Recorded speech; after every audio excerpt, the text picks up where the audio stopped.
Can everybody hear me? We live online? Fantastic. For those of you who don't know me, my name is Katrina Murray. I'm the first secretary covering the African Union and African multilateral affairs at the Australian Embassy, and it's a huge pleasure to be with you today. Before we start, just a few housekeeping remarks. The bathrooms are as you come through in the lobby. Emergency exits are behind you as well and to the left. Nous avons l'interprétation en ligne en français et en anglais. We have simultaneous translation in French and in English. For those of you in the room, we have a fabulous lunch for you when we're finished today. And very special thank you to everyone joining us online today. To open today's session, it is my great pleasure to introduce His Excellency, Dr. Peter Hunter, who represents Australia to Ethiopia, as well as the Central African Republic, the Republic of Djibouti, and the Republic of South Sudan. Here in Ethiopia, he also works with the African Union, the Intergovernmental Authority on Development, and the UN Economic Commission for Africa. Dr. Hunter is a career officer with the Department of Foreign Affairs and Trade, and was most recently seconded to the United States Department of State. He has previously served overseas in the United States, Kenya, and Papua New Guinea. Dr. Hunter, the floor is yours.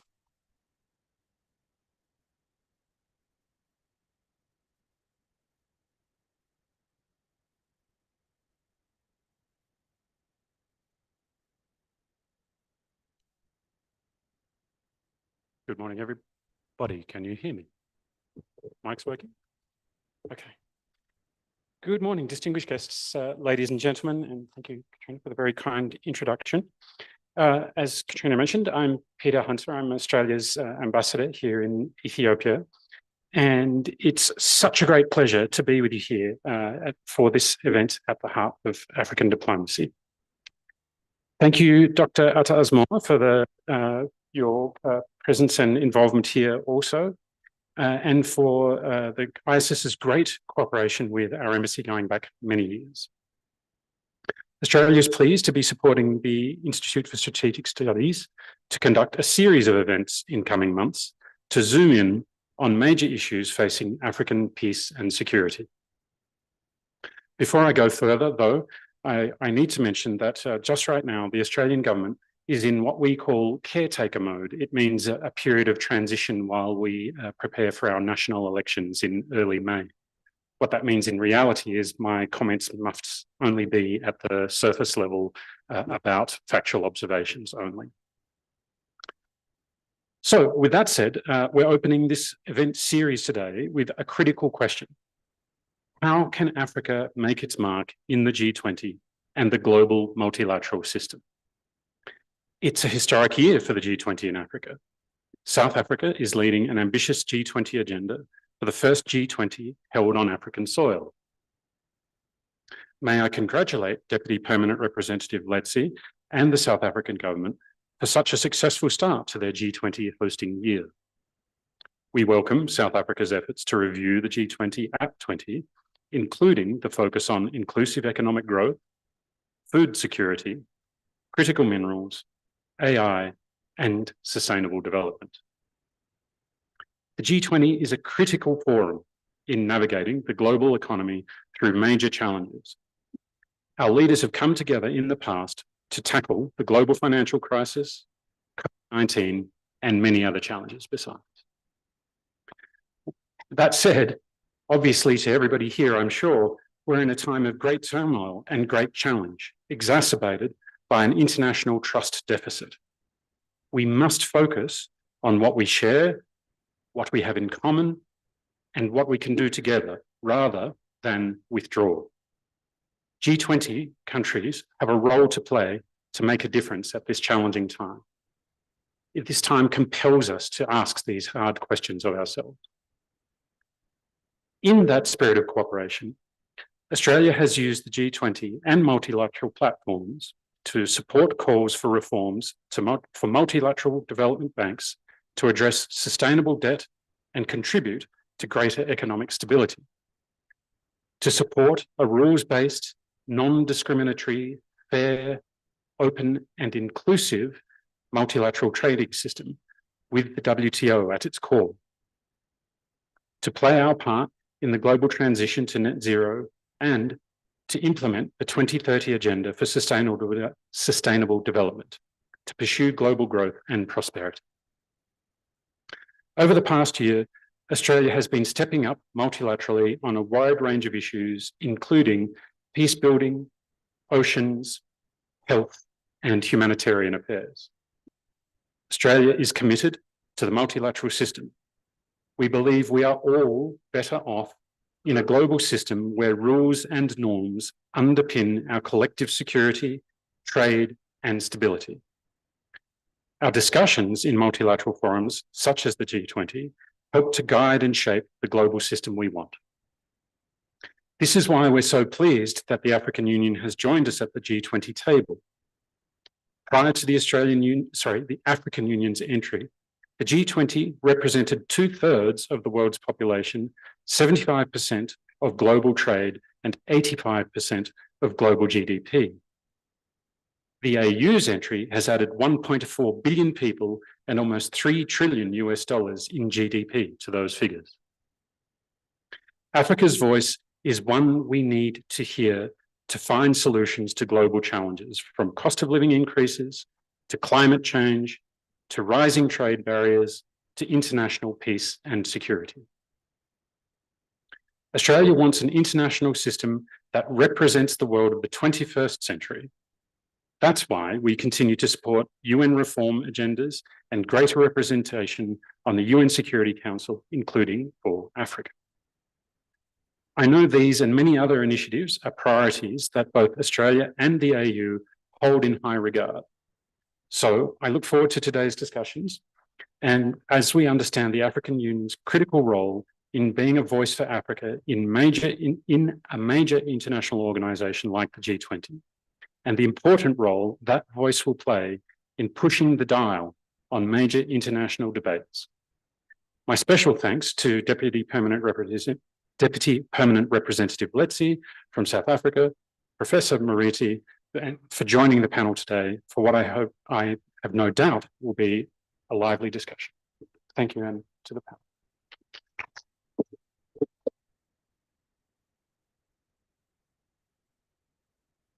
Excellency, thank you so much for setting the stage for what I think will be a really wonderful discussion today. As Ambassador Hunter mentioned, the G20 is a key forum for engagement between Australia and the African Union. It's one where we literally sit side by side, even alphabetically, but actually, more importantly, where we share so many values and so many goals together.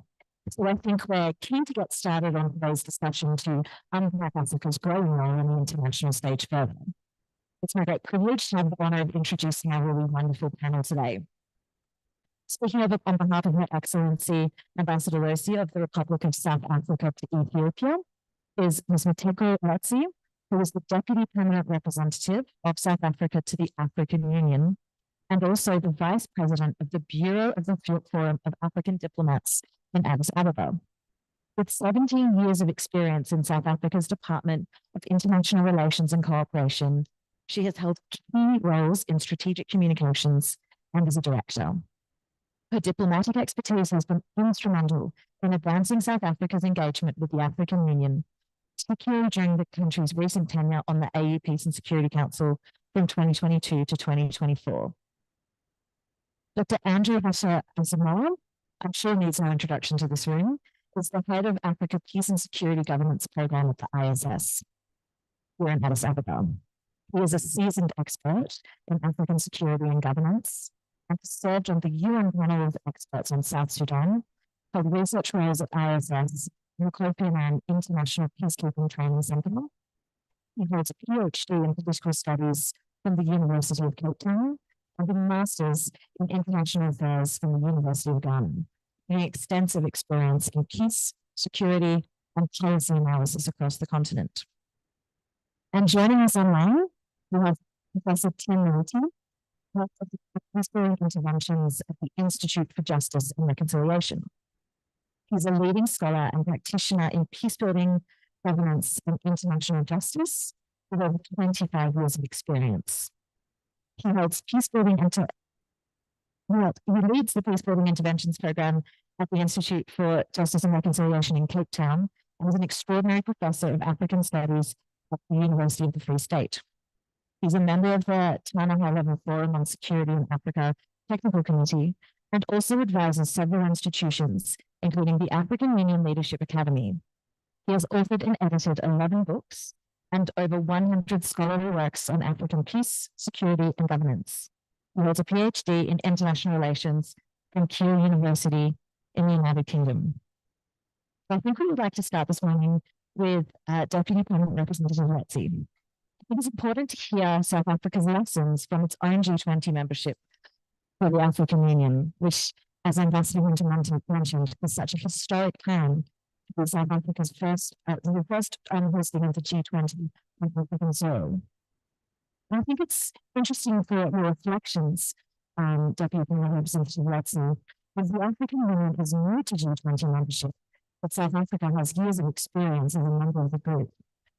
How are you engaging to support the African Union as our newest member in the G20, and what priorities do you think the African Union can bring as an African voice to our organization? Thank you.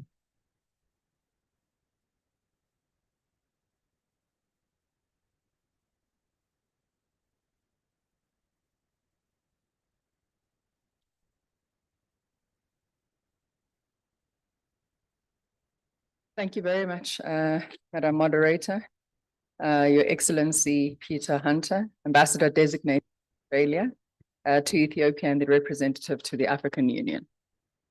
Professor Tim Muriti, Head of Peacebuilding Interventions, Institute for Justice and Reconciliation, Ambassador Martin Kimani, Chief Executive Director at the Africa Center in New York, AU representatives, fellow ambassadors, esteemed guests, ladies and gentlemen. It is no coincidence that Dr. Andy and I are matching this morning. We seem to have gotten the memo, Dr. Andy, and we just seem to have gotten Katrina out of our little discussion about what we wear today. But on a serious note, I'd like to take this opportunity to thank the ISS and the Embassy of Australia for organizing the seminar to discuss South Africa's role in the G20 and what the AU can learn from our experience. I'd like to pass the apologies of Ambassador Losi, who couldn't be here today, unfortunately. She had pressing matters to attend to in South Africa.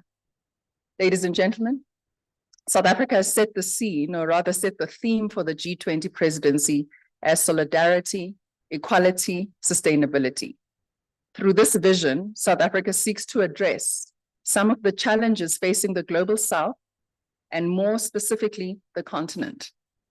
South Africa is calling for renewed efforts to address the high debt burdens across the global South, focus on conflict prevention and peace building, climate change, pandemic prevention, nuclear non-proliferation, development financing, and reforms to global governance institutions. Through solidarity, we seek to achieve a future that is people-centered, development-orientated, and inclusive. This in acknowledgement that the world is interconnected, hence the importance of fairness and equality in handling global challenges. By advancing equality, we seek to ensure fair treatment, opportunities, and the advancement of all individuals, peoples, and nations, irrespective of economic status, gender, race, location, or any other characteristics. And sustainability is therefore about meeting the needs of the present without compromising the ability of future generations to meet their needs. It integrates economic growth, social inclusion, and environmental protection, ensuring long-term health and stability for all people on our planet. Ladies and gentlemen, from the onset, it is important to note that South Africa's participation in G20 has always been guided by its 4 strategic foreign policy pillars: national interest, the African agenda, the South-South cooperation, and multilateralism. In this regard, our participation has been aimed at providing strategic direction towards establishing a more equitable, representative, and fit for purpose international order. The G20 as a premier forum for economic and financial cooperation is an important platform for uniting developed and developing countries and emerging markets to find solutions to global challenges. This is why we view this as an ongoing opportunity to advocate and for mobilizing support for the developing economies of Africa and that of the global South. It is because of this view that South Africa has always played an important role in promoting the interests of the developing world in the G20, including encouraging G20 action on debt suspension for developing countries and advancing the G20 OECD initiatives on base erosion and profit shifting. We have also used this platform to talk about predictable and sustainable financing for development and addressing the critical issue of debt vulnerability to many of the countries of the global South, which continue to remain a priority. Esteemed guests, broadly looking at these big tasks, we knew that there would be a high expectation to drive a progressive, people-centered, development-orientated, and solution-driven presidency in a fractured global geopolitical context. Therefore, the theme of our presidency does not only reflect our priorities, but also reflect the aspirations of the African people, as encapsulated in the continent's development blueprint, Agenda 2063, the Africa we want, including the aspirations of the global South. South Africa deliberately and intentionally identified high-level deliverables that direct, align to the priorities of Agenda 2063 and the SDGs. The implementation of the African Union Agenda 2063 should be central to the AU's engagement in the G20. It is a bold and visionary roadmap for the continent's future, outlining key aspirations and development goals for the Africa we want, and should guide all actions and its activities. Naturally, there's an overlap between the AU priorities and South Africa's G20 priorities, as encapsulated in some of the tracks. As such, the first track is on achieving the Agenda 2063 and its second decade of action and the UN SDGs. Second, to reform of the international financial architecture, such as strengthening multilateral development banks, ensuring financing for development, and enhancing debt sustainability, amongst others. Thirdly, international food security and agriculture. Fourth, just energy transition, such as electricity, renewable energy, and climate change. The fifth, track and investment, trade and inclusive growth and reforms, as well as the sixth being health and vaccine manufacture, such as pandemic prevention, preparedness, and response. In understanding the magnitude of this task, South Africa was determined to work with the AUC in advancing the priorities of the global South. So one of the first lessons that we learned was the power of collaboration. It may be recalled that in February 2024, the African Union adopted the modalities of participation in G20, which provides for the Commissioner Economic Trade, Tourism, Minerals and Industry to serve as Sherpa, and country chairing the union as Sous-Sherpa. Prior to South Africa assuming its presidency, our Sherpa, the Director General, DG Dango, briefed the Permanent Representatives Committee and the African Union Commission on South Africa's G20 plans. From October 2024, South Africa hosted the African Union led by the former Commissioner Muchanga for consultations between the AU and South Africa. The meeting focused on South Africa's priorities and coordination between the two entities. This created a firm foundation for the collaboration that took place during the negotiations of the Leaders' Declaration before the summit in Brazil and has continued ever since. Additionally, Minister Ramokgopa, who's serving in our presidency as the minister responsible for electricity, invited all energy ministers from the African Union member states to a preparatory meeting.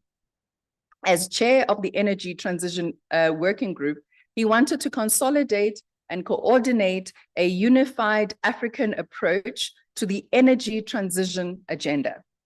This was done to harmonize continental priorities on issues of energy security, access, and affordability.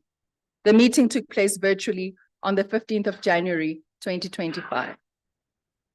For us, the creation of the coordination unit in the AUC was quite key because we were adamant about enhancing the operational efficiency and effective coordination of the Commission's work. We must remember that the AUC is new in the group, whilst other countries in the G20 have been there for 20 years. So it's important for the AU to be very steadfast about institutional capacity.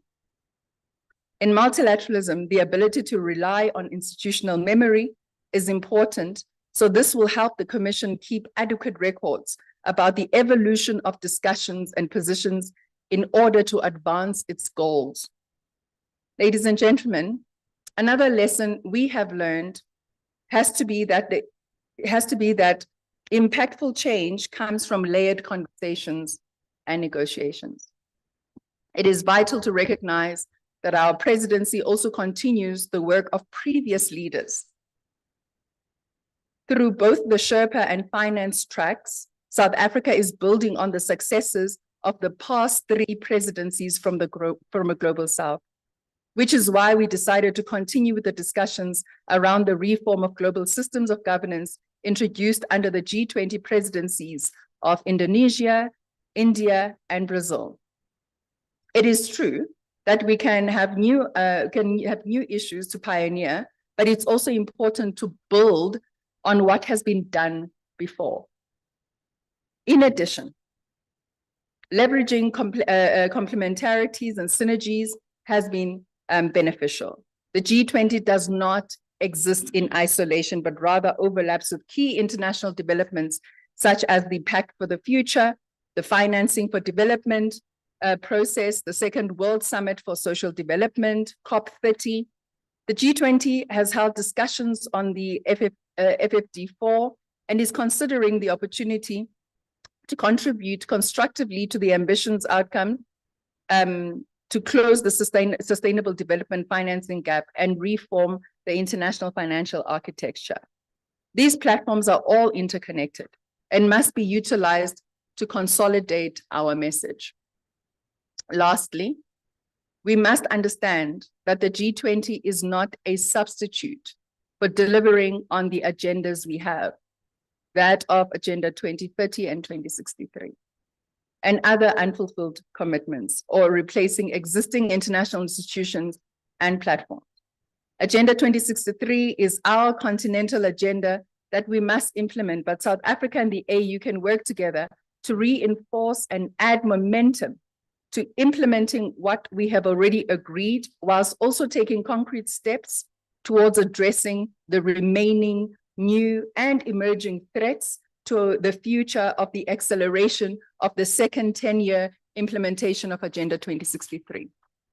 Ladies and gentlemen, South Africa is committed to global cooperation in addressing the pressing challenges of our time, and we are determined to do so with Ubuntu. I am because you are. Thank you very much.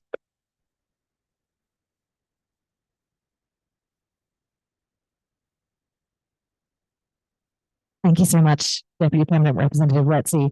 I think it's fair to say you've outlined a very significant workload ahead for the African Union and indeed South Africa, but I think highlighted just how important the AU's membership of the G20 will be in the years ahead with this very diverse range of issues we've discussed.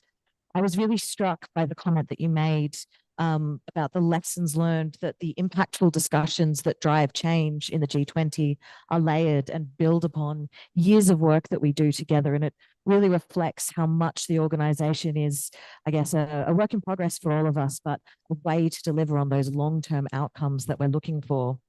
You've covered a whole range of issues that I hope we can unpack in the questions, and I'd certainly recommend online as well as in the room to be sending through your questions and thinking about your questions for our wonderful panelists today.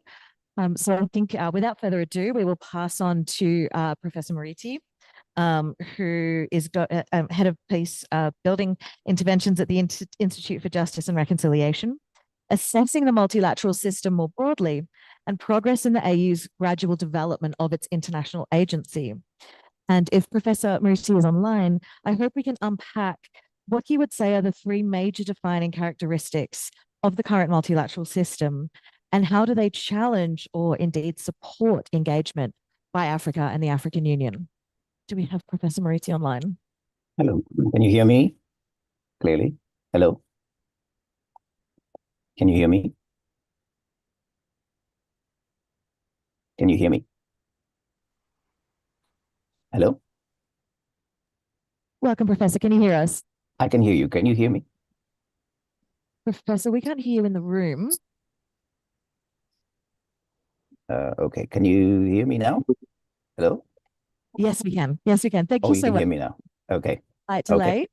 Welcome, Professor. Over to you. Thank you. Thank you so much. Thank you so much. Let me start by thanking the government of Australia for convening this very important event, and also the ISS and my dear brother, Dr. Andy Samoa, for this very important convening. I stand on existing protocols, and I'm very grateful to be with you virtually. I apologize for not being there physically. Addis is one of the policy hubs we have on the African continent, and I'm always grateful to be able to make it through. But unfortunately, I was traveling and wasn't able to make it this time around, but hopefully we'll be able to interact virtually. So thank you very much again. And I think let me start by acknowledging and noting that the G20, one would say, was at its outset spearheaded very much by Washington, with the objective of taking responsibility for maintaining the international financial economic architecture. If you look through the initial G20 communiques, there was a request to the G20 members to actually commit to not raising barriers or imposing new barriers to investment or trade in goods and services, and to minimize any negative impact on trade and the investment of domestic foreign direct investments. Now we are at a very interesting place, one would say, where Washington unfortunately seems to be tearing up the Washington Consensus. The Bretton Woods institutions seem to be mired in a forest of complexity. And the question is whether the script of the geoeconomic order that we used to know is still viable. It is to be seen whether Washington will remain an absentee landlord of the economic order that it in fact established.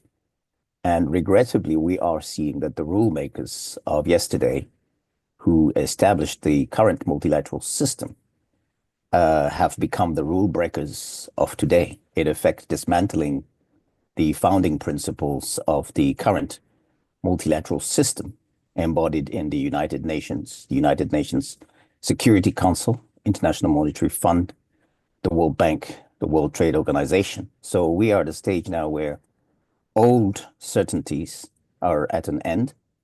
The spirit of multilateralism and multilateral consensus is under severe threat. And it is incumbent upon all of us, including all of us gathered here today, to do what we can to protect this system from imploding totally.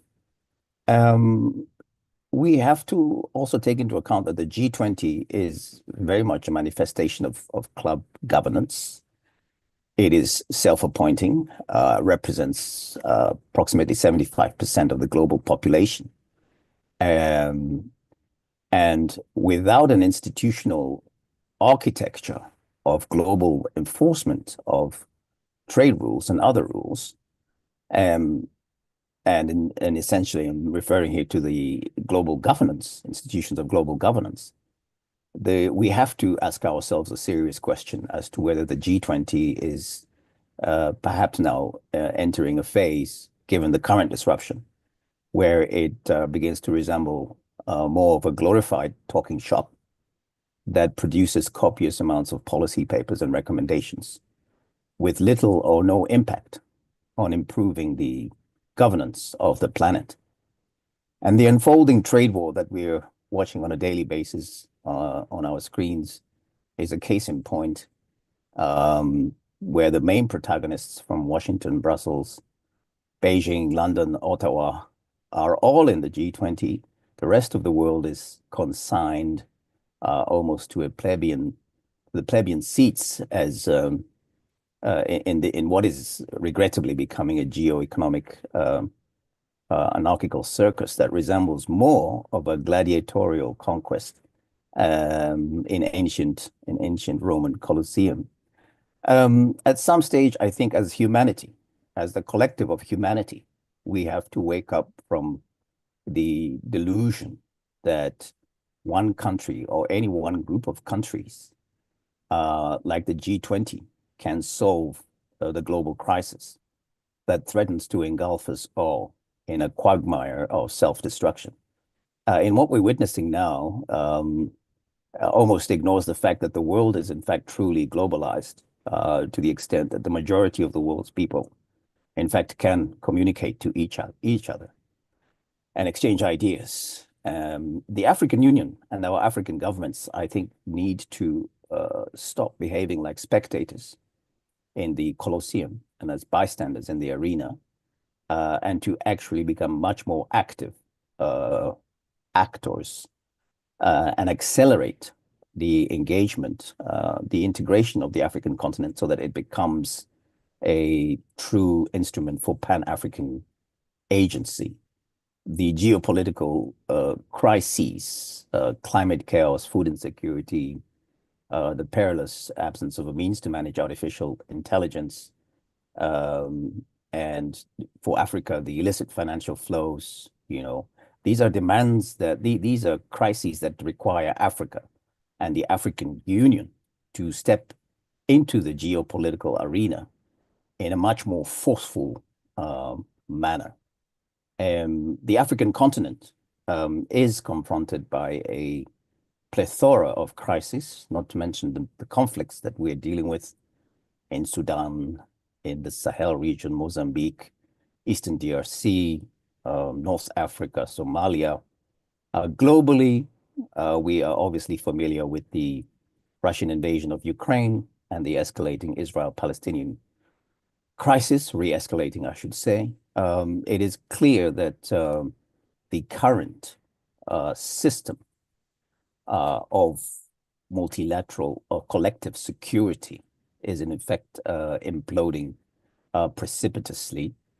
And as an African continent, African people and African governments and our intergovernmental organizations do need to participate in the multilateral fora much more deliberately, and to ensure that the African perspective is engaged in these multilateral spaces. The current multilateral system, established through essentially the United Nations in June 1945 in San Francisco, only had three African countries present, three independent African countries present, Ethiopia, Egypt, Liberia.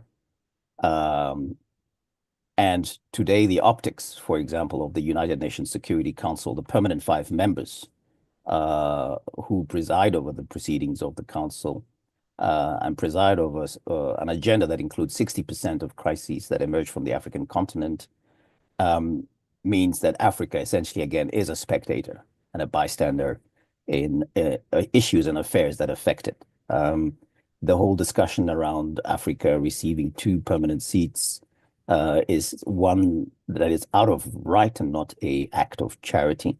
And so I think African governments need to be much bolder in ensuring that this agenda item is maintained. And I would argue that we need essentially a fundamental transformation of the multilateral system. It's interesting that last year, the India, Brazil, South Africa, IBSA Forum issued a statement calling for activating Article 109 of the United Nations Charter to convene a general conference to review the United Nations Charter. This call for a UN Charter review process was also reiterated by President Lula of Brazil. And therefore, as a concrete point of action, a coalition of African states and like-minded partners, such as the government of Australia, working with the African Union through the leadership of countries such as the South Africa, and it's wonderful to see the South African Deputy PR, Madame Mateko Letsi here, should engage with forging a new global consensus based on the need to protect the gains that we have made in international law. And I think it's noteworthy here, South Africa's effective use of the International Court of Justice in the Israel-Palestine crisis is a case in point. These gains have to be protected if we as humanity, as a collective humanity, are in fact to avoid heading down the path of self-destruction. Let me conclude very briefly with one or two on the need for our own internal introspection as Africans in terms of African Union reforms. And the 2016 Kigali initiative to address the fact that the African Union was not fit for purpose was initially welcome. Its agenda was also to strengthen the African Union through reforms that would enable it to be more effective as an actor on the global sphere. But the reforms, regrettably, did not engage in a wide institutional-wide consultation or even engage with think tanks and societal actors from across the African continent. So the outcome of these reforms, regrettably, ended up being haphazard statutory bodies of the African Union, such as the Continental Early Warning System, was effectively dismantled. We still have 14 conflicts on the continent. Morale within the African Union is low, and the efficiency of the Union has also been compromised. And it's now also clear that we need reforms of the AU reforms. Concretely, areas where this can be targeted is including institutional restructuring. I think we need to respect some of the statutory bodies that were established, such as the Continental Early Warning System. The African Union needs to push even further towards increasing its financial independence. The 0.2 import levy for the African Union Peace Fund is a model that African governments can use. We can scale this up to 5% for much broader engagement with the projects and programs of the Union. I know member states in the room will balk at this number, but we have to be serious if we want the African Union to become more effective. We need to accelerate the African Continental Free Trade operationalization, ratify the protocol on the free movement of people, and ensure an effective division of labor with RECs and African Union non-state actors, the corporate sector, civil society. And on G20 specifically, the African Union, in fact, needs to plug in much more deliberately to the African think tanks that are working quite assiduously on issues relating to global trade and investment. A communication strategy is urgently required to reach out to the 1.4 billion African people. The AU exists, but the majority of African people do not know that it exists. And even though those who are paying taxes towards the AU are not even aware of the importance of this structure for Africa's future well-being. Let me conclude then by saying that some of these concrete issues are areas that we can work on collectively as a diplomatic community in Addis Ababa, think tank actors, both in Addis Ababa, like the ISS, other institutions from across the continent, I think this is a moment where we shouldn't, descend into a state of depression or anxiety, but in fact, it is a call for us to envision a new Africa, firstly, and also a new global multilateral system that can be fit for purpose in the 21st century. I thank you for your time.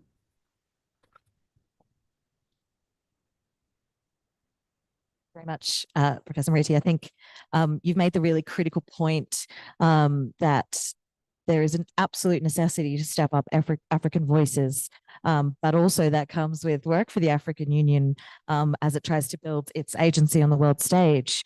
The reform that we need is, of course, external in terms of increasing Africa's representation in key multilateral bodies, but it's also internal as well. There are many challenges to the multilateral trade system that we see at the moment. Regions like Africa to step up to goals for the international community in terms of achieving what we need here in Africa. And I think that's a fantastic way to transition over to Dr. Andrews Asamoah from ISS to consider the prospects for continental unity forums like the G20.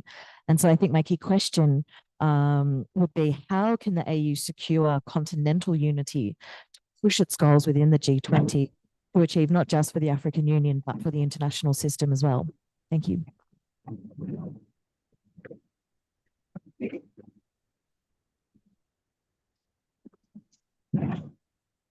Thank you, Chair. I'm also attempting to stand here because those in pink are trying to align.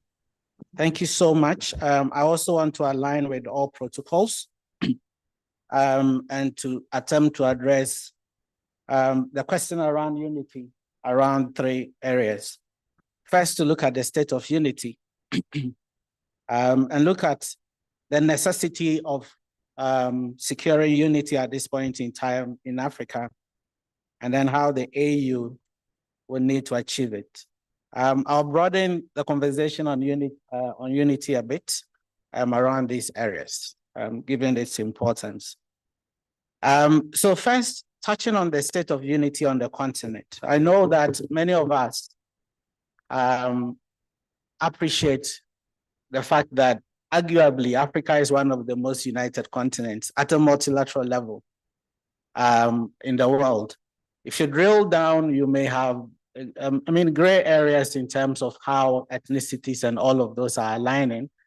But if you place it at a global level within the continental space, I think there are a number of areas the continent can praise itself for having stood together and over the last 60 years has earned a sense of collective orientation around the issues of political, economic, and security goals in relation to the rest of the world.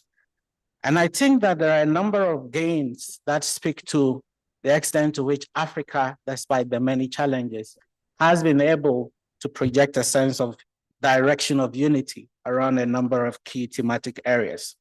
And if you look closely on the issue of the peace and security front, in terms of collective orientation, all the dots have not been connected, but there's a sense of a certain orientation towards unity. We're also seeing a certain pursuit of collective African agency globally and how that has been pushed despite some level of differences. Also, the pursuit of intra-African trade, far from reality, but at least there's a certain orientation which still remains a huge task to achieve.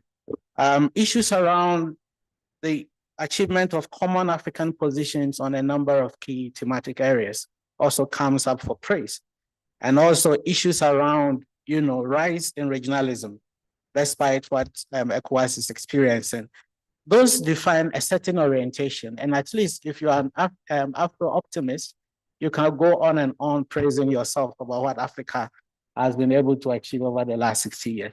But I think the attention needs to be paid to the certain nuances around how these gains need to be nuanced with a certain level of or concerns about rising challenges as well.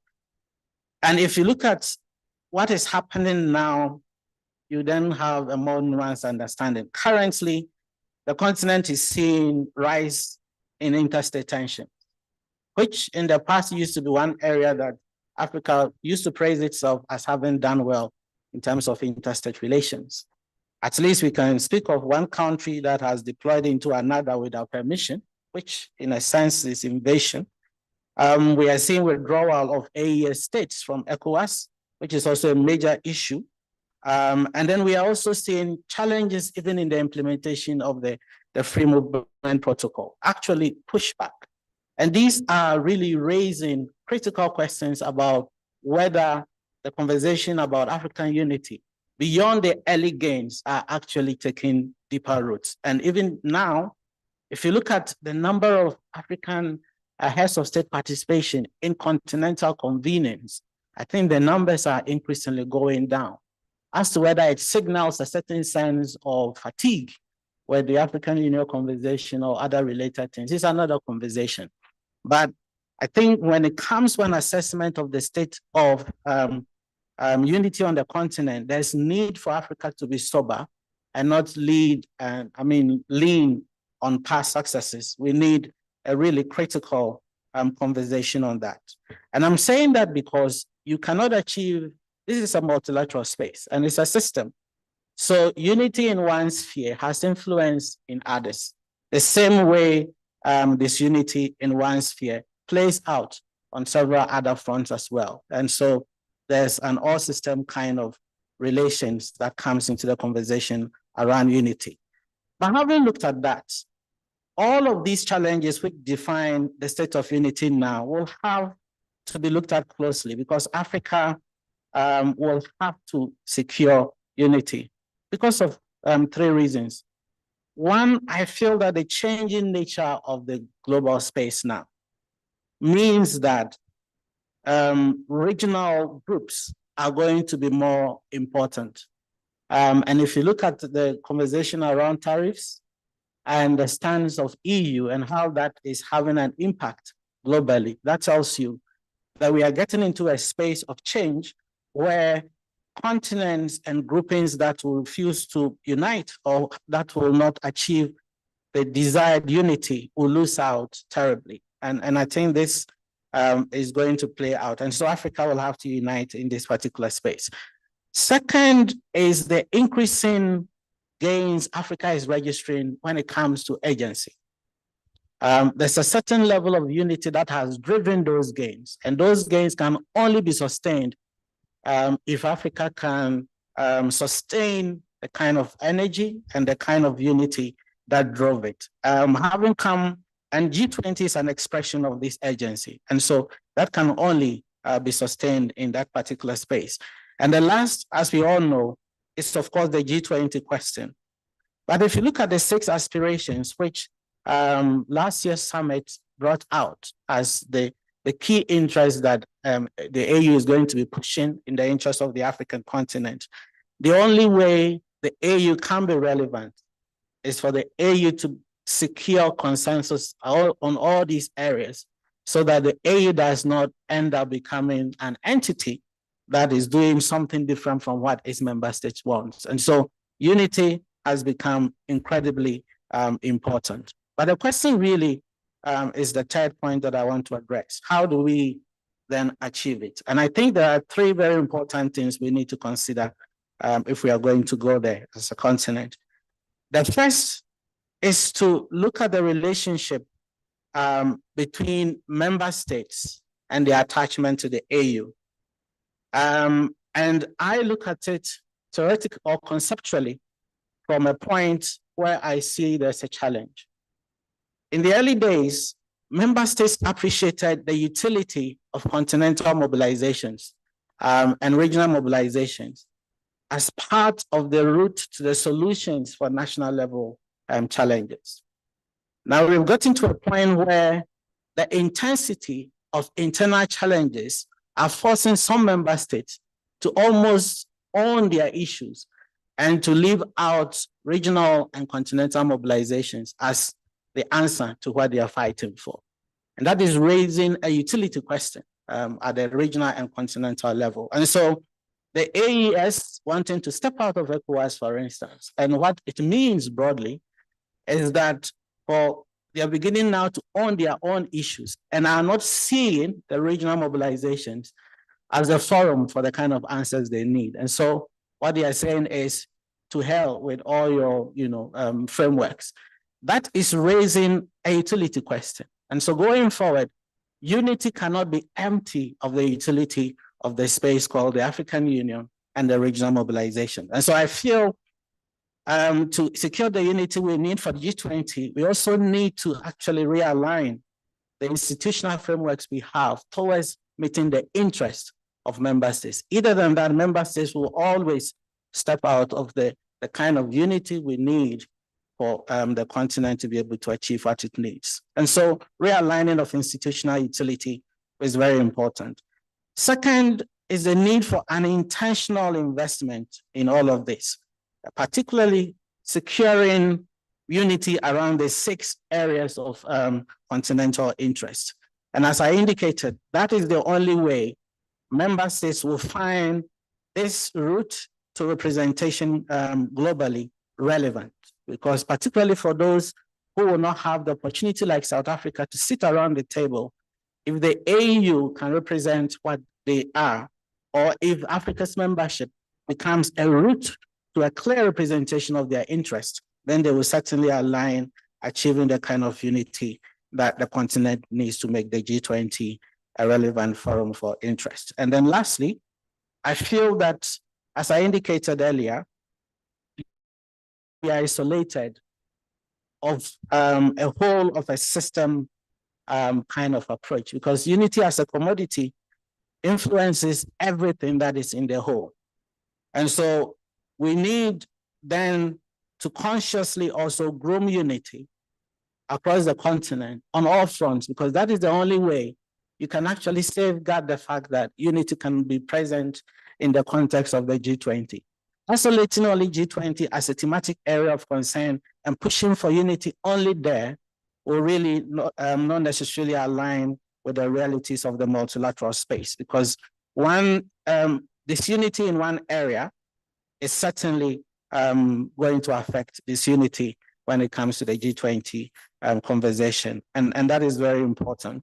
But also understanding that achieving commonality of thought is not necessarily the characteristic of the multilateral space.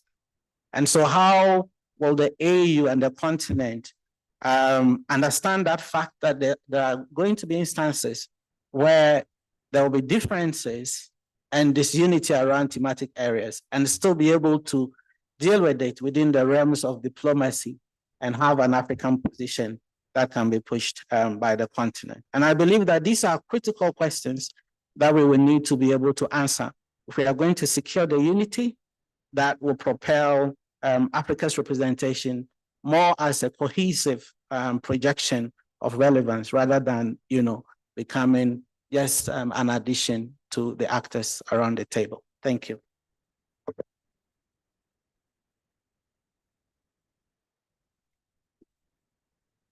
Thank you so much.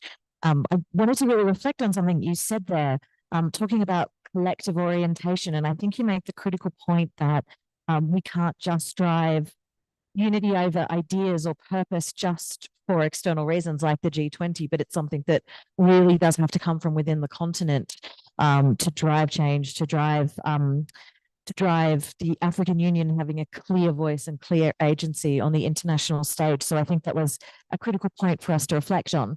Unfortunately, we're having some slight technical difficulties with Professor Kamani joining us. So I think we might pass into the question and answer session. And I'm going to take advantage of being the moderator to kick off with question to all panelists. We know that the G20 has a really busy agenda. I think I counted there's something like 200 meetings. So I think we know how hard Dr. Letsy's colleagues are working in Pretoria and across South Africa at the moment. But if we could pick or recommend to the African Union just three core issues to prioritize, what would they be and why?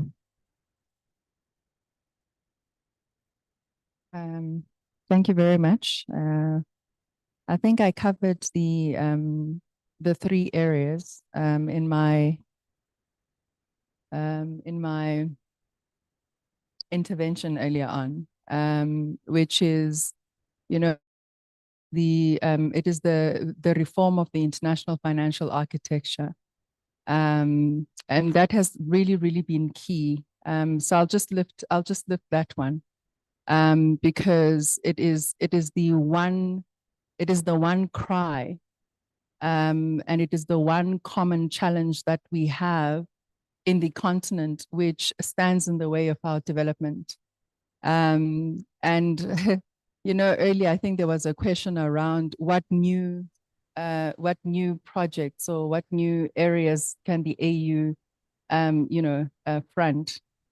I don't think we should concentrate on the new. We already have so many existing challenges that we've identified, and I think the question is how we're going to get there. And the question really is, when we are deliberating on these issues in the G20, are other members of the G20 aware of the power that they wield in order for us to actually make the change that we want to see?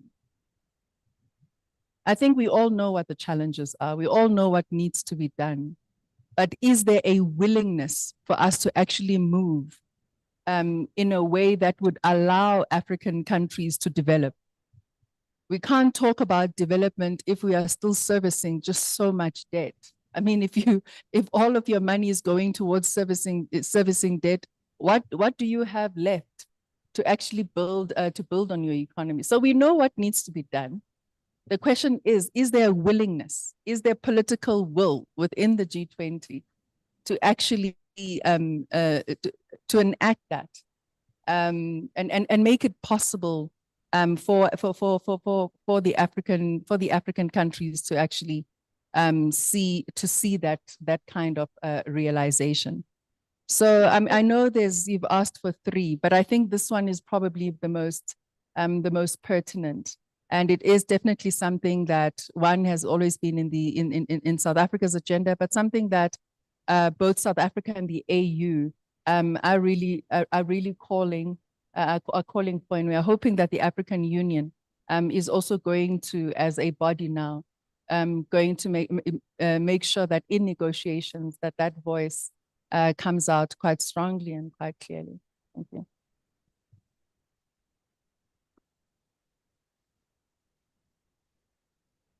Oh, okay, I can go ahead.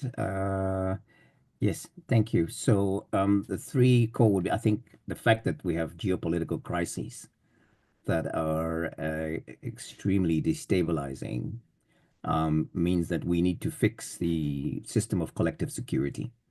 Our UN Security Council reform, some would say transformation, is a priority. Okay, thank you. So I will start by looking at the 6 key things which emerged from last year. An acceleration of the implementation of Agenda 2063, intensifying advocacy around reform of the international financial architecture, which I think DPR spoke to, food security, right? Advocating for energy transitions, enhancing trade and attracting investment to support the AfCFTA, and then improving Africa's credit rating. I think, first of all, I would like to think that these are very apt. But within this, I think that the top 3 priorities should be the implementation of Agenda 2063, the CFTA, which is trade, and then the financial architecture issue. And I'm saying that because if you make a link between this and Africa's challenges with the SDGs, we are essentially behind. And with the rise in global spending, on the military front and the anticipation of dropping ODA, chances are Africa is going to experience a knock-on effect when it comes to development trajectory. We are going to go off the fulfillment or the achievements of the SDGs more and more. And so I feel pushing this will give room to make sure that there's a kind of balancing. The continent can secure a certain sense of balancing, which will provide room to sustain our development trajectory, which aligns with Agenda 2063 very naturally, as well as the SDGs. But the biggest thing will be whether the continent will stick to this. Because having put them out, it provides predictability for partners.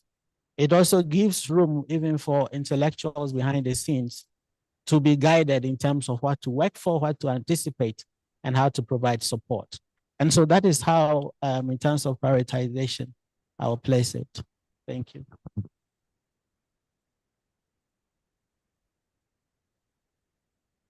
Everyone line now.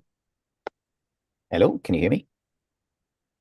Okay, great. Let me proceed. Okay, three core issues. I would say that there is no peace, there is no trade without peace.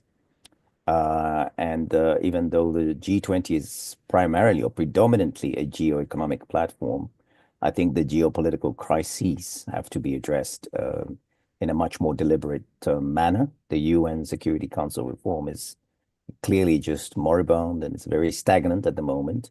And I think African countries have been on this issue for a long time.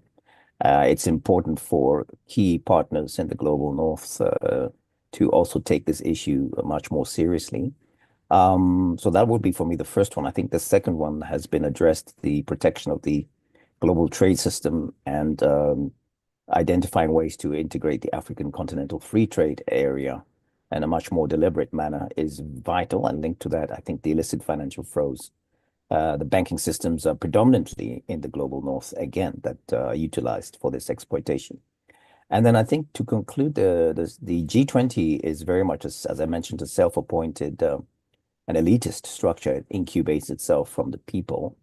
And I think it's important for G20 governments to find ways to reconnect in a much more deliberate manner with the voices of the people, so-called voices from below, or G20 from below, because I think this sense that a certain group of actors will resolve the planet's crisis is misguided, and we need to bring in more voices from the people to engage with addressing the issues around the world. Thank you. Wonderful, thank you so much. So I think we'd really like now to open to questions in the room and indeed online, so please keep them coming through. Can I ask in the room that you identify yourself, whether or not you'd like to direct your question to a particular member of the panel or to all members of the panel. And online, again, please do the same. Please let us know that you're online, where you're from, your name, and we will open up to the Q&A now. So some questions in the room.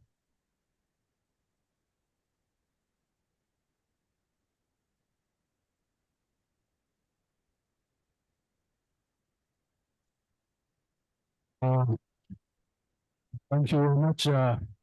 Let me identify myself. I'm Jailan Wali Hussain. I am a professor of peace and building from Haramaya University, Ethiopia. I came all the way to attend this meeting after I saw the advertisement because this is very pertinent. I would raise my question to all. Of course, not question, but it's an issue of concern.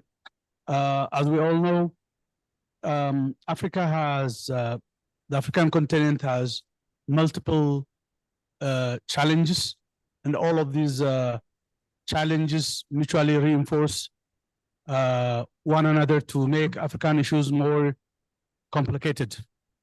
My belief is that Africa is struggling two ways. One is struggling forward to overcome challenges. There are also some aspects of unnecessary backpedaling, where we are losing some of the development achievements we have made because of coming back to conflicts and other threatening challenges. So Africa represents itself in the international arena through the organizations and the institutions that represent it. The strengths of African affairs will be reflected through the strengths and the potency of the African institutions. So African institutions are expected to bring forth African issues to the international arenas, that, because at international level, we have competing interests, whether that is G20 and other global multilateral structures. Things are not free. And we expect to bring our perspectives forward and defend them. So ultimately, for Africa to have the right place in the international arena, and for the African people to enjoy just, peaceful, and equitable life, the organizational potency and the strategic potency of African institutions are pertinent. Flexibility, resilience, and strategic vision are very important. So along this side, how organized and structured are the African institutions in defending Africa and in trying to bring Africa out of its multiple mutually interacting terribles? Thank you so much. We might take another question in the room as well. I see one just here.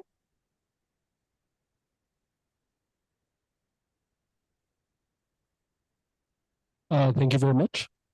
To introduce myself, my name is Lika. I came from the Ethiopian National Youth Council. So I have two questions. The first is going to be for Ms. Mateko, in regards to how the African youth could really impact the G20, especially in terms of climate change, digital transformation, as well as peace and security. As it's well known that South Africa's National Youth Council president is now elected to be the chairperson for the Y20, which is a platform in the G20. So basically, in your defense, how could the African youth really impact the participations, or can really impact Africa's participation in the G20? And also, the second question is going to be addressed to Dr. Andrew in terms of how the agendas like that of 2063, Agenda 2063, or any agendas that is implemented by intergovernmental organizations could really be impacted, because I believe they are not really localized in local perspectives, and still the youth are not well aware about these agendas.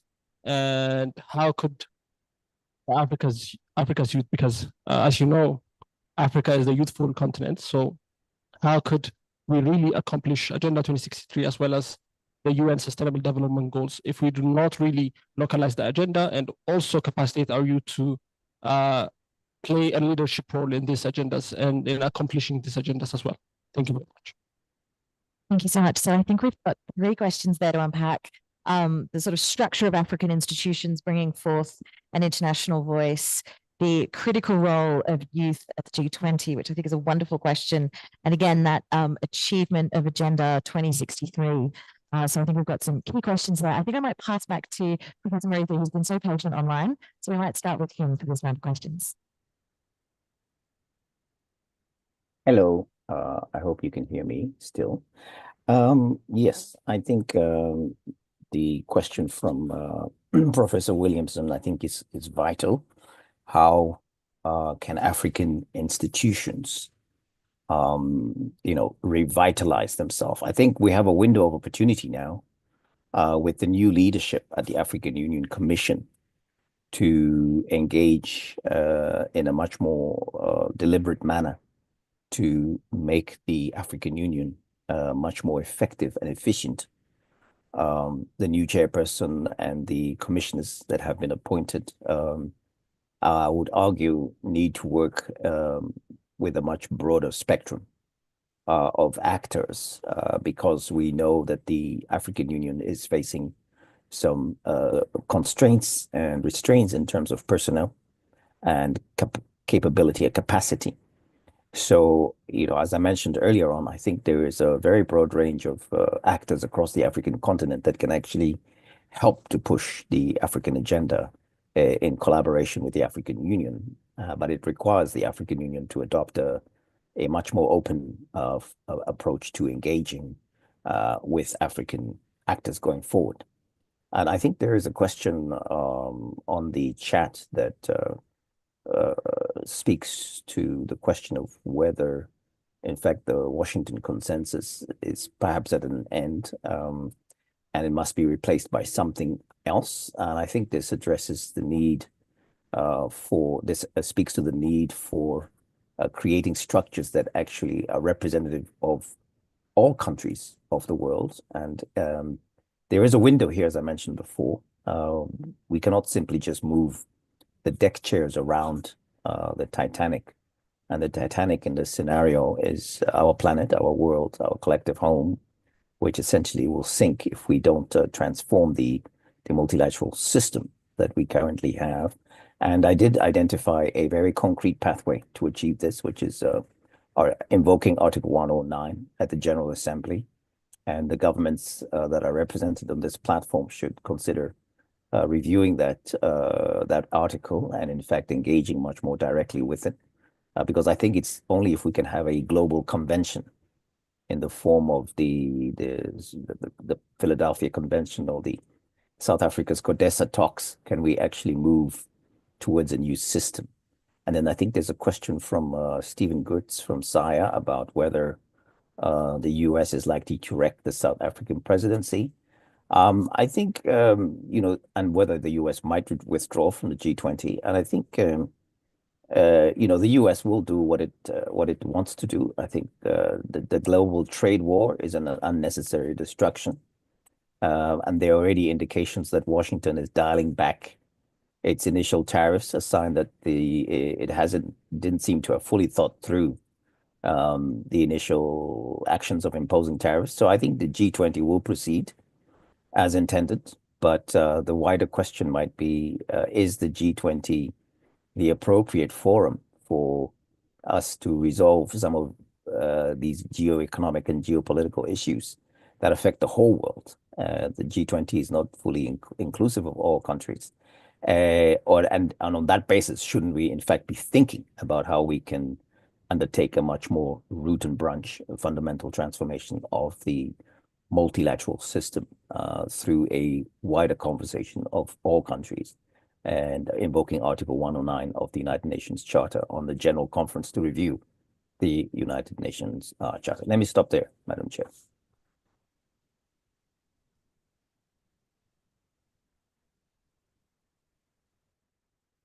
So I think with Prof having answered the first one, the only thing I would like to add is that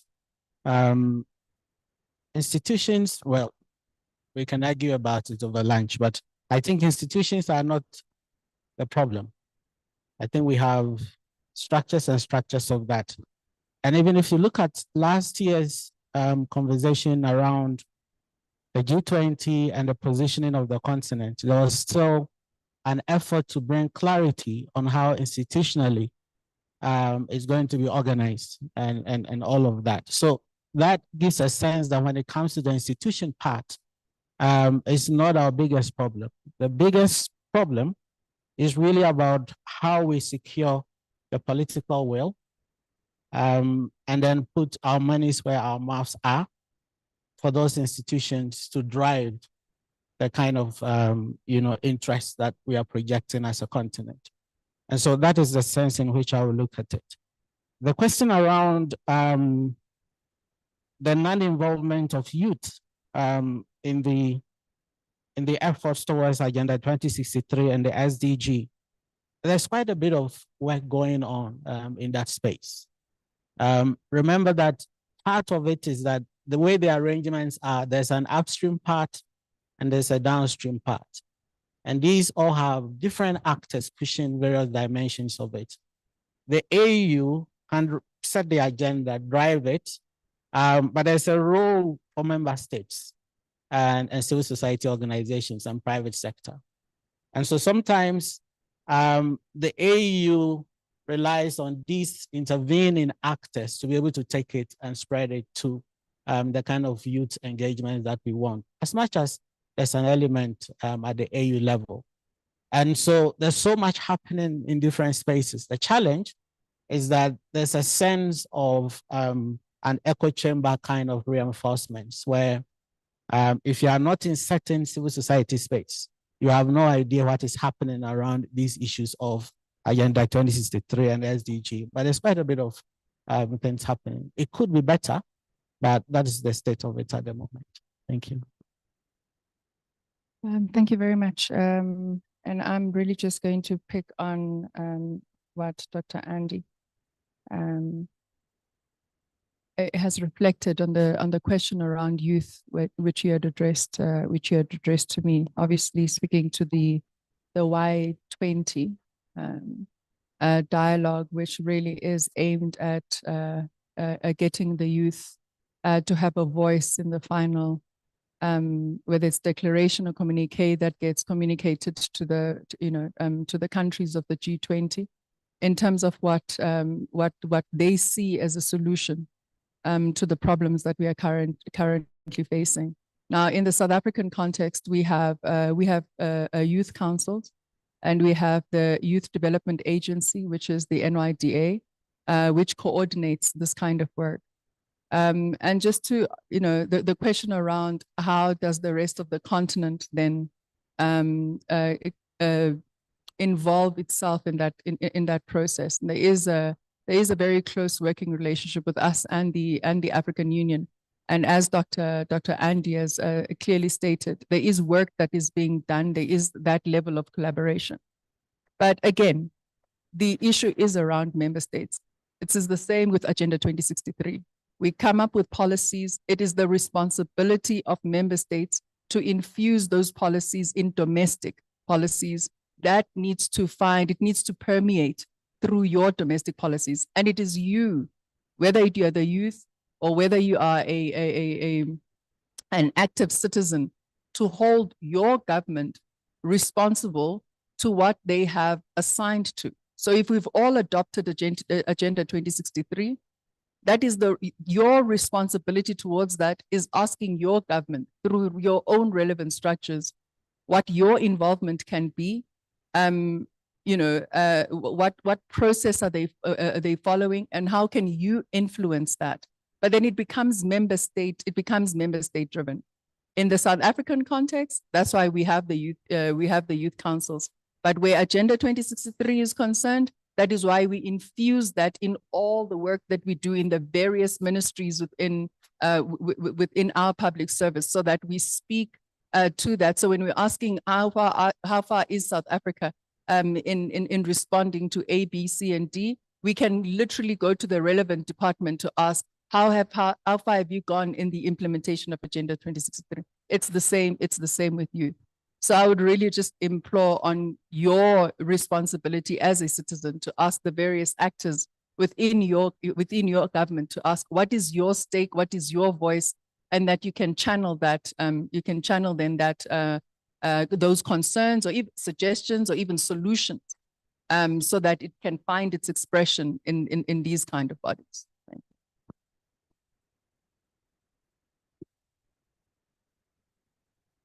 A few questions coming in online. And of course, there's a lot of interest in following a historic troika of the G20 from the Global South.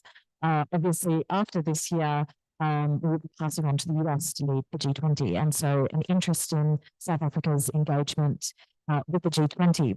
There's a couple of questions about also engagement with other regions, including Europe. But I'd like to read on that question a little more, because I can see colleagues in the room from, for example, Mexico and Japan, which highlights what a global institution the G20 is. And so perhaps a broader comment on engagement with these very disparate regions of the world, but in an institution where we have so many common interests as well. Do you have any more questions from the floor at this point in time? We do at the back, Dr. Liesel.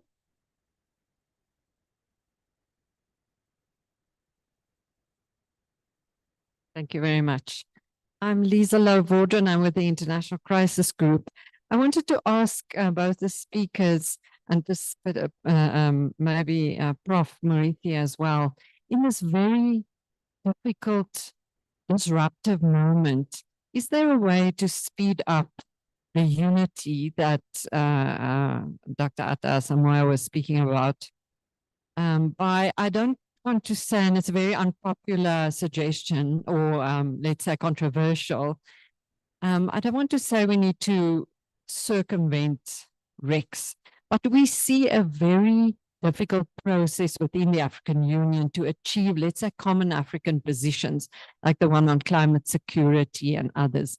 Is there not a way, when we are speaking about certain very urgent decisions that need to be made now before December, to perhaps look at smaller network multilateralism, that's now the buzzword going on, in terms of rather here in Addis and elsewhere, looking at the big economies and, you know, as I said, I want to, REX are a useful forum, but sometimes get stuck because you have hegemons and others, and then you know, it slows down, as I said, very controversial, as decision making and achieving unity in the African Union sometimes. Should we not think out of the box? And maybe, I mean, we're all nostalgic for 2002, and, you know, the big players are South Africa, Nigeria, Egypt, Algeria, and others who were part of the creation of the African Union. So, yeah, I'd be interested to know what others think. Thank you. Any further questions from the floor? Don't be too shy.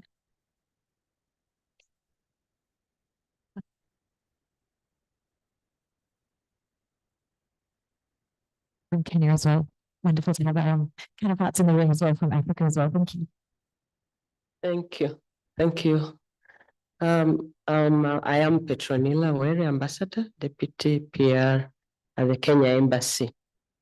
There was a statement said by Professor Murithi that upon which I want to base my intervention, that G20,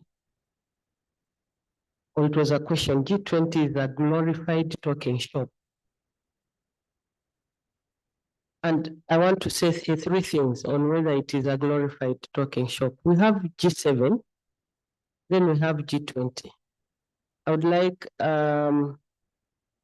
Ms. Madeko or any other to, now that South Africa is in G20, how have you seen the dynamics of G7 playing into G20? Because the mechanisms of operation of G7 are probably slightly different. They have more consensus than we do in G20. How do those dynamics play out in G20? And the original setup of G7 and maybe G20, the mandate was probably only two: global financial stability and international trade. Now we have brought in all different types of agenda into the G20. What is the commitment of these who are members of G7 and also members of G20? What are their commitment towards the agenda of G20, especially one that will be brought on by AU and of course now South Africa as the president of G20 now, which we are very proud of. The key issue that Ms. Madeko raised is our priority, and which I want to agree with her, the reform of the international financing architecture. That has not happened, I think, since these people decided to divide Africa at the Berlin Conference. That is in the 19th century. So really that should be our focus. And if there is any commitment, and it's not just a talking show, should be to deal with the reform of the financial architecture. for Africa. Once we do that, FCTA, all these things will just fall in place, because then countries will have openness to operate, will have a way to operate. And therefore, of course, increase trade. Then they can go back to their key mandate, which was a global financial stability. Thank you. I think we have a huge diversity of questions there, which is wonderful. I'm going to pass on to Dr. Alexi first, then Dr. Andy, then Professor Mariti. One of the world, I think. Thank you very much. Thank you very much, moderator. I think on the first question that I think you took online in terms of our handover to the US for our G20. I think let's watch what's going to happen this year. There's a lot of uncertainty. There's a lot of things that we do not know for certain how they're going to pan out. Certainly, in our presidency has really we've outlined our priorities. We are working with the members of the G20 that have availed themselves to working towards the agenda that we have set. Let's allow as well for diplomatic processes to continue in terms of South Africa's engagement. It's a year-long program. Allow South Africa to continuously engage with the US government in terms of what that handover is going to be and how we'll facilitate that. At this juncture, I think everybody knows. I think everybody is uncertain of that's the one thing that we can show off. There's a level of uncertainty that we are all experiencing, and I don't think there is one country in this room that has an answer to what is likely to unfold. So we'll leave that to that. But I do want to say where the African Union is concerned, or rather not even the African Union, in our collaboration, for instance, and continuation of the Compact for Africa, which we call it the Compact for Africa 2.0, we're trying to build on the German G20 presidency, where it speaks to the Compact with Africa deliverables. So what South Africa is going to, what South Africa has promised together with Germany, is to actually bring this Compact with Africa program to Addis Ababa, and get a lot of the African member states in the African Union to participate in what we call the CWA. So there's areas of cooperation. There's not only just with the Global South, but with other G20 members, and we are pretty excited to that program that's going to be taking place. To my colleague from Kenya, it is our African Union, ours, collectively. So the challenges that we are facing as member states, it's our collective challenges that we are facing. The relationship between the G7 and the G20, whether it's a talk shop or not, it is a necessary talk shop. It's a necessary talk shop of important players in the global arena that impact on our development. So it is within our interest to want to be in those rooms, to want to be part of those conversations that can speak to the challenges that we are either facing collectively. And I suppose for us as South Africa, originally we had put ourselves out there, and I've said it in our 4 pillars of our foreign policy, because of our national interest.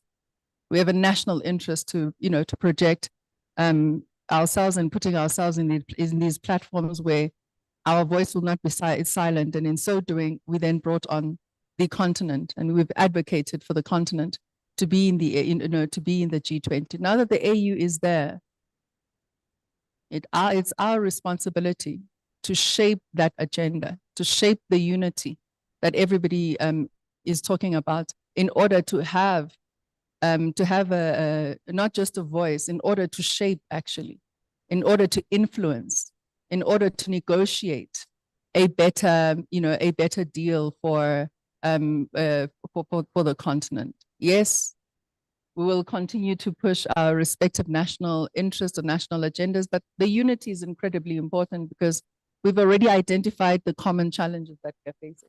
So it is really accelerating in the areas where we do have a common, the common challenge, a common agenda, and where we do have a common position on how we should actually move forward.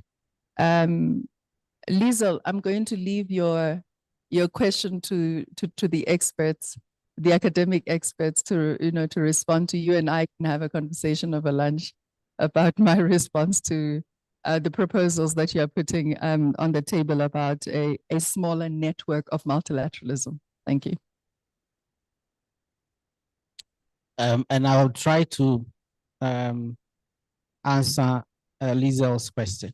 I think you hinted at your answer.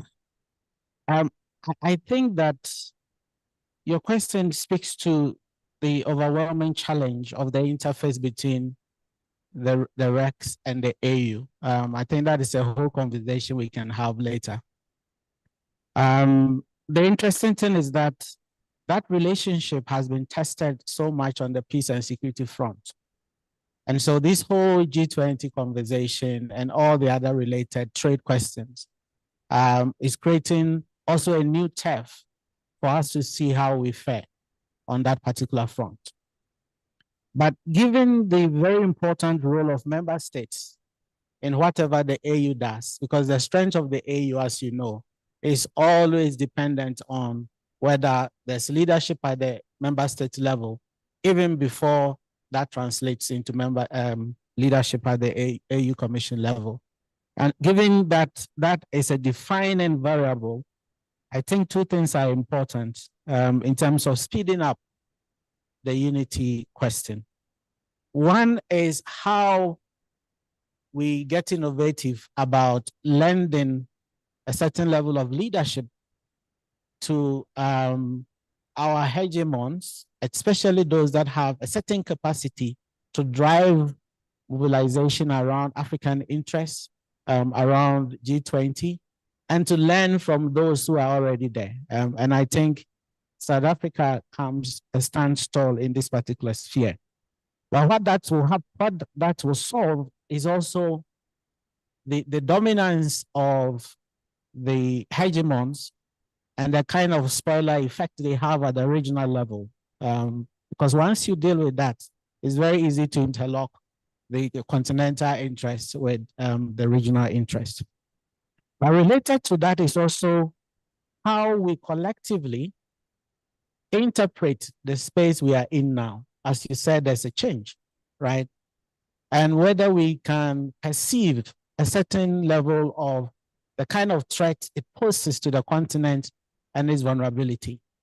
If we can be on the same page as a continent regarding the threat levels, regarding the trade questions, the extreme projection of superpower, interest and all of that, and what it means to us, it will make things fairly easy for us to convince ourselves on the need to stand together as a continent. I think these are very important dynamics that will define whether we move fast with the unity question or we remain stuck where we are.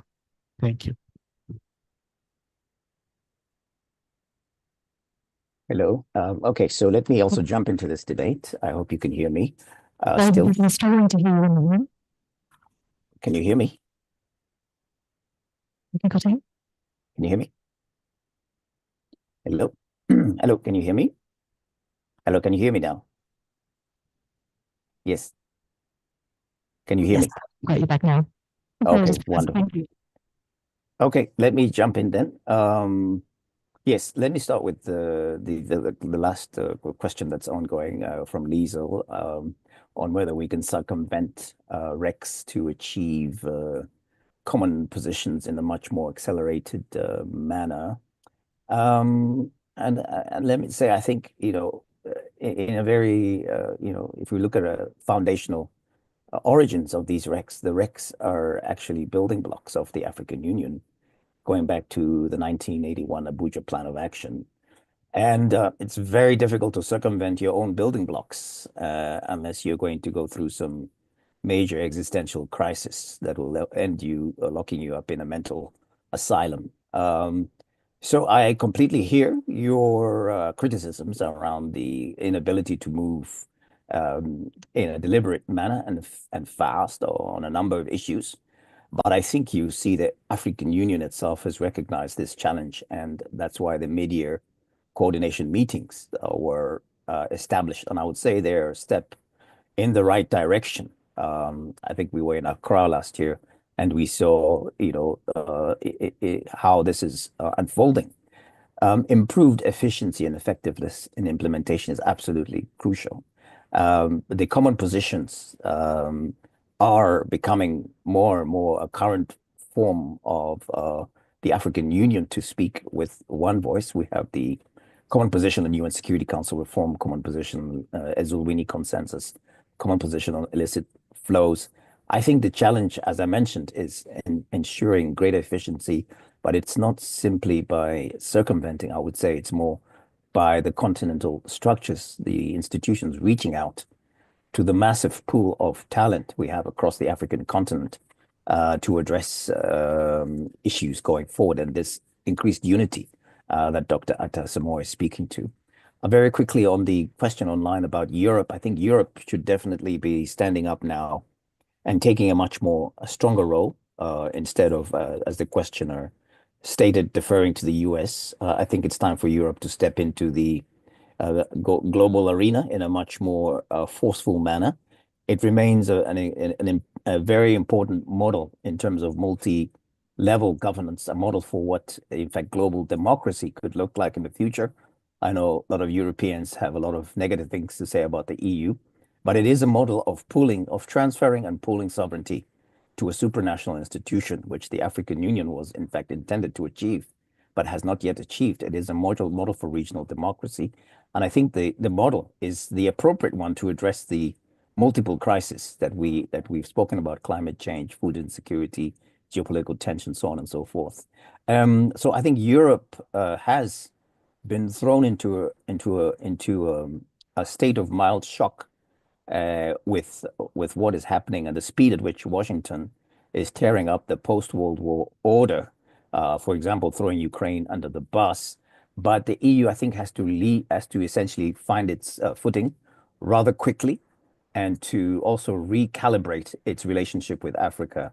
And Europe, I think, needs to become much more serious about processes of addressing its legacy with Africa, the legacy of the transatlantic slave trade, apartheid, colonialism.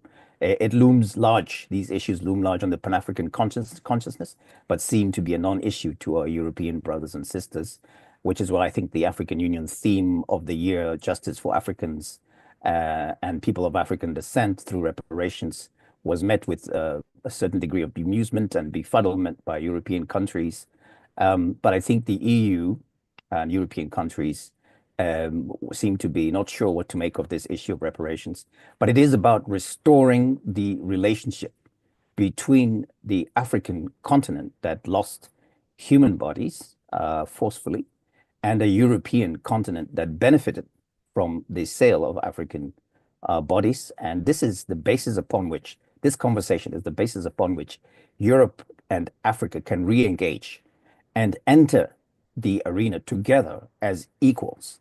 And therefore, I would encourage EU diplomats in the room to actually take up this issue of reparations quite seriously and engage with African think tanks if there's a need for clarification. There's a range of reparations, symbolic or otherwise, the return of artifacts, creative ways to address the compensation issues, such as debt cancellation mentioned by the Deputy PR of South Africa, climate reparations, climate financing. So I think we have to be a bit more deliberate in our actions. We need to stop and, navel gazing and twirling our thumbs as though we have absolutely no agency, and move together in a deliberate manner to actually ensure that we have a planet to live in the coming years. Thank you, Madam Chair. Thank you so much. I want everyone, the panelists, to have a very short opportunity to summarize or add any comments that they didn't get to add today in the last question. But I also want us to leave on a positive note. And so I want to push everyone forward to 2045. We're returning to Pretoria, I hope. We're returning to Johannesburg, to Cape Town, to South Africa, for South Africa's next chairing of the G20 in 20 years. But let's look forward to what success looks like for Africa on the international stage. What do you hope for Africa? What do you hope in the coming years? And let's hopefully round this out on a bit of a positive note. So I might go to Professor Moeti first, because he's been so patient online all day. And if there's any comments or issues you wish to raise that you didn't raise already, please do in your closing remarks. Okay, thank you very much. I hope you can still hear me. So in 2045, the world has a new multilateral system. The institutions for global governance are nascent, they are emerging, but they're functional. There is a world parliament. There is an international security force to intervene in crisis areas.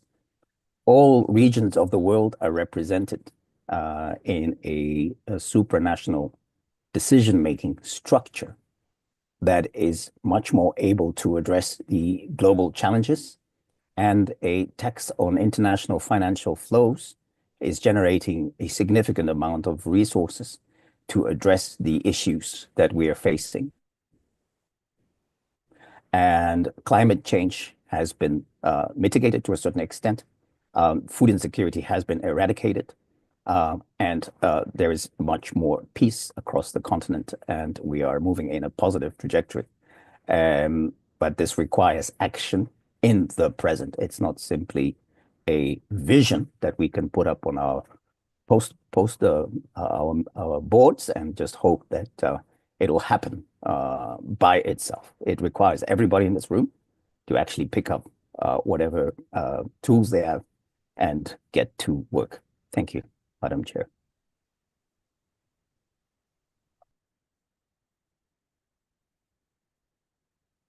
Thank you, Chair. Just two things. I think all that is happening globally is just a clarion call for Africa to project unity to be able to withstand the shocks that will come. Luckily, it's aligning with a context where Africa's agency is far more increased than before. So it is in Africa's interest to unite, and especially with respect to G20, unless we project a united front and keep to what we've said we are going to project, we are certainly going to add ourselves to the menu rather than being an actor on the table. And I think that can never be bluntly put. So it's just a clarion call for us to unite. Thank you.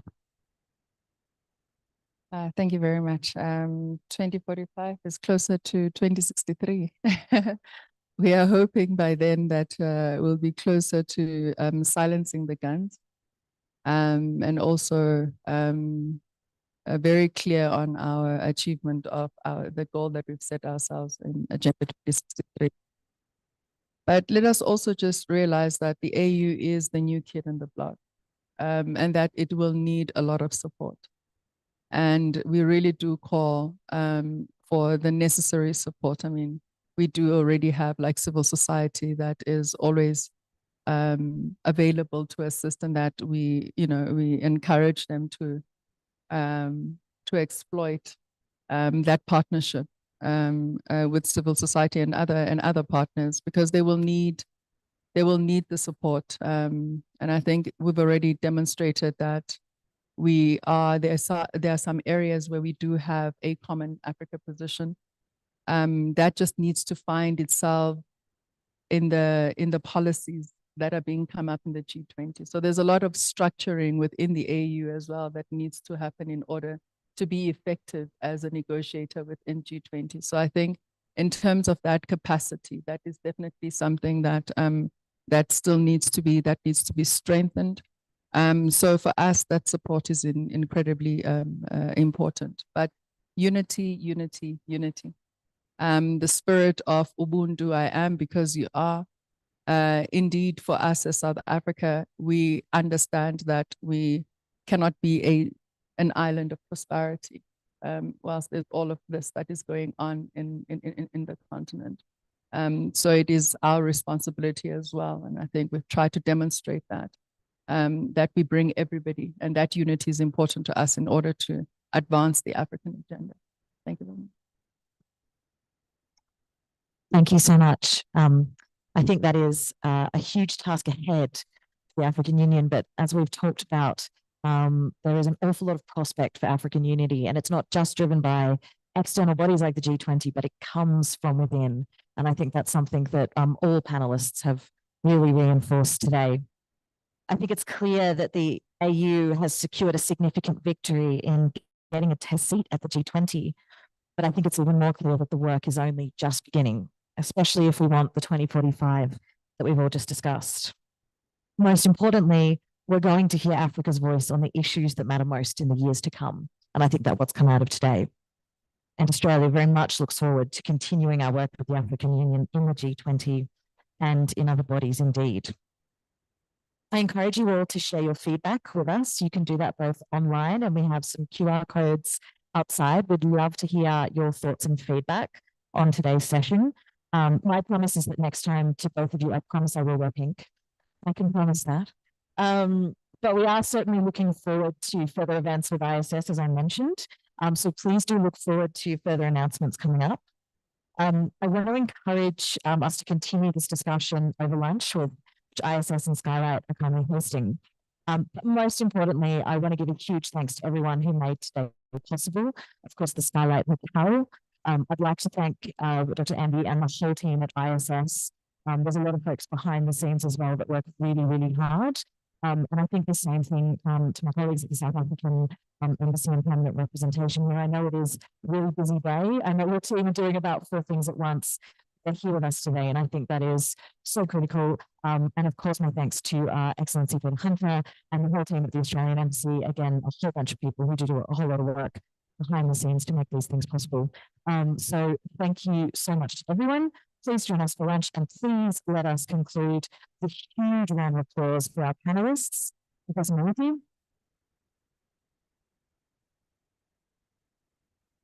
for Andrew Zadamola, and Deputy Permanent Representative Ntego Letsi. Thank you so much.